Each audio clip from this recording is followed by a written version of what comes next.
If you're a firefighter, training like a bodybuilder is not the answer. We need to train real-world functional patterns that are actually going to translate to our ability to do our job, not just look good in the mirror. So in today's video, I'm going to share with you 7 essential movements that you need in your programming. So let's get into it. I've been in the gym for over 15 years and I've been a firefighter for 12 of those, and I've tried it all. Bodybuilding, powerlifting, CrossFit, and nothing ever really clicked until now. Over the last couple of years, I've been training functional fitness, and these are the 7 movements I will never stop doing. In today's video, I'm going to show you how to properly perform the movements and why they're so beneficial. And make sure you stick around to the last movement because it might be the best movement that every first responder needs in their gym routine. As a firefighter, pulling power is essential. Whether it's advancing a hose line, raising a ladder, or dragging a victim, these are bread and butter patterns we need the strength to perform. So first on the list is the Locomotive row. I love this variation because not only does it work the back, biceps, and forearms, developing vice grip strength, but from an unsupported position, we really work the low back as we're forced to brace and stabilize. That in conjunction with the back and forth movement creates a ton of side-to-side dynamic force we have to work to control, making this exercise a powerhouse. Finally, the ballistic nature of this movement is going to jack up your heart rate just like any other high-intensity movement. To perform this exercise, start with the feet shoulder-width apart, hinge at the hips, brace the core, and pump the arms side to side, driving with the elbows into your hip. 2 to 4 sets of 10 reps a side is an amazing starting point. Just like with all of these movements to come, start light, master the movement, and progress from there. Next, we're going to hit something that shows up every shift, whether you notice it or not. If you've been around for more than a cup of coffee, you know the fire truck is often referred to as a big toolbox. Everything in that toolbox needs to be moved. As firefighters, carrying tools is something we do on every call. Monitors, extrication equipment, saws, med bag, you name it. We have to move it from point A to point B. So if you want to stay response ready, weighted carries are a must. The nice part here is you can do this in a variety of different orientations to work the body in different ways. Suitcase carries, overhead carries, front rack, mixed grip. This is going to build stability from the ground up through movement. Static options also work well depending on the amount of space you're working with. When performing these movements, it's imperative that you don't let the weight win. So make sure that you stay tall and upright, don't fall forward, lean back, or fall side to side. It's resisting these forces where the magic happens, and it's going to become blatantly clear where the weakness lies, normally opposite of your non-dominant side. If you're right-handed, naturally your left side is often stronger because you carry tools on that side, and the opposite side has to work to keep you upright. Building balance in the body is ideal, and is why this is something you should be incorporating weekly. Start with 20 to 40 meters of carries or 20 to 30 seconds of holds for 3 to 5 rounds. Once you've built the habit of carrying load, the next is learning how to support it in the front of your body. If you think about how we actually operate on scene, a lot of our work actually happens out in front of us. Working a saw, loading gear into the truck, holding tools at chest height. So next up is the front rack squat. This is exactly what it sounds like. We're squatting with the weight loaded front of the body in the rack position. I love this movement because it forces you to stay honest. If you collapse forward, you're gonna feel it immediately. We're building strong quads, glutes, and a rock solid upper back at the same time. It teaches you to keep your ribs stacked above your hips while the legs do the work, which is huge for protecting your low back when under load. To perform it, clean the kettlebells or dumbbells into the front rack, keeping the bells tight to the chest, elbows down, and core braced. From here, sit the hips back and down, drive the knees out and stand tall through the heels without letting the chest dump forward. 3 to 4 sets of 6 to 10 reps is a great place to start. Focus on owning the range before chasing weight. Once you've built this front-loaded strength, the next movement is going to teach your body how to use that strength one leg at a time, the way we actually move through the world. Very little we do in the real world is perfectly symmetrical. Stairs, ladders, uneven ground, almost all is single leg dominant, and that's why lunges are non-negotiable.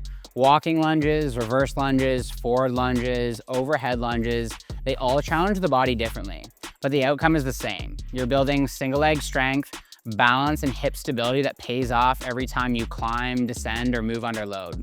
Lunges expose imbalance quickly. You'll immediately know which side has been doing more work and which side has been lacking.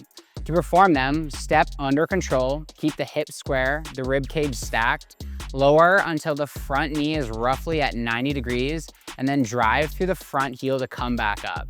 For walking variations, think smooth, controlled steps rather than rushing through it. For overhead or front-loaded variations, keep the core locked in and avoid letting the torso sway. Start with 3 sets of 6 to 10 reps per side, or 2 to 3 controlled passes of 10 to 20 meters if you're doing walking lunges.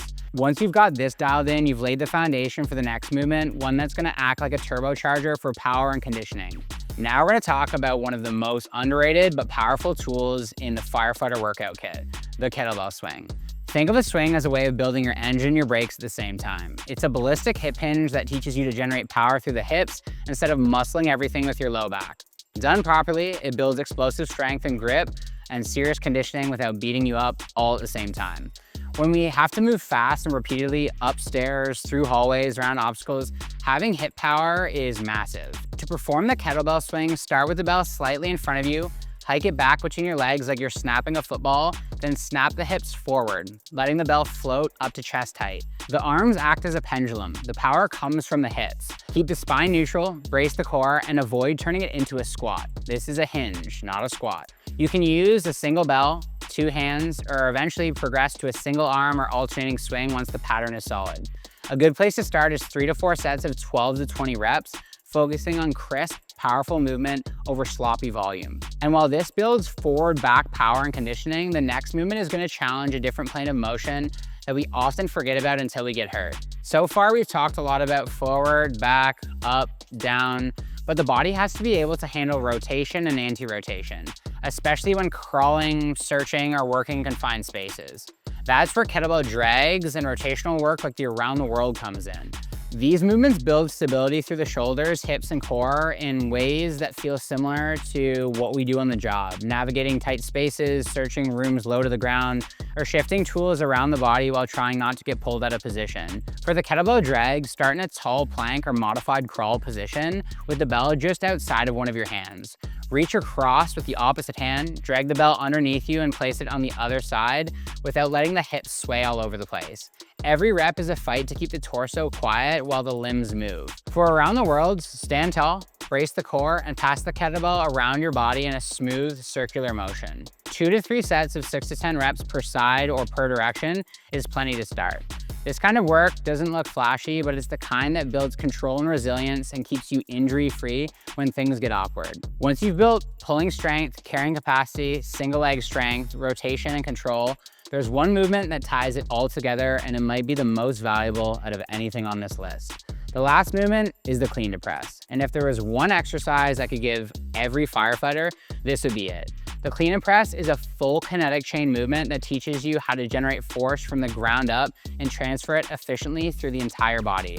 From the hips, through the back, into the upper back and shoulders, it's all working. What I love most about this movement is how closely it mimics so many of the things that we actually do on the Fireground. Lifting tools from the ground up, bringing equipment up to the shoulder or ladder height, and then getting things into the overhead position without wasting a ton of energy. On the Fireground, the goal is always the same. Perform at a high level, conserving energy and air. We want high output with as little unnecessary effort as possible, because every bit of wasted movement is air out of our bottle. The clean and press teaches exactly that, efficiency. To perform it, set up with the bell between your feet, hinge at the hips, grab the handles and drive through the floor explosively, guiding the bell into the front rack position, keeping it close to your body, not letting it swing out too far in front of you. Once you've stabilized the weight in the rack position, brace the core, squeeze the glutes, and press straight up, finishing with the arms locked overhead, the ribs down, not flared.